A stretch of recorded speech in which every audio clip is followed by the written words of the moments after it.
Evening, I am Anil Agarwal, former Chief Manager, Punjab National Bank. So in Cibil, there is one question asked by one candidate, कि sir, if our score is low as compared to required in the notification, what should be done?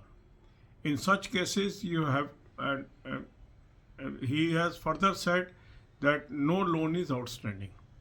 In such cases, you have to check with the bank why your score is low. And with the score sheet and no due certificate, you have to submit to the concerned official. Now this is prerogative of the official to check and take the decision. Whether they will accept it or not, that is their prerogative. Because you have to have score higher than prescribed in the notification. If score is lower, definitely you have to satisfy the dealing official. God bless you all. अब यही बातें हम हिंदी में करेंगे। एक प्रश्न civil पे ये पूछा गया है कि सर यदि स्कोर कम है मगर कोई भी आउटस्टैंडिंग नहीं है तो ऐसे में क्या किया जाए।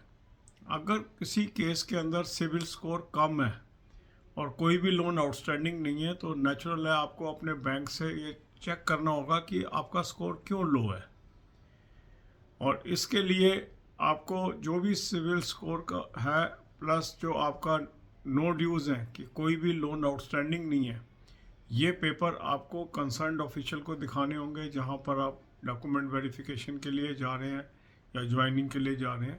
ये प्रेरोगेटिव है उस ऑफिसर का कि अगर वो सेटिस्फाइड है तो वो आप पे डिसीजन लेगा, और ये डिसीजन कंसर्न्ड ऑफिशियल पे डिपेंड करता है, क्योंकि जो नोटिफिकेशन में बताया गया स्कोर है वो आपका होना चाहिए। अगर उससे कम है तो नेचुरल है आपको इसको एक्सप्लेन करना पड़ेगा कि क्यों ये कम है और कौन से ऐसे पास्ट इवेंट हैं जिनकी वजह से ये लो है। God bless you all.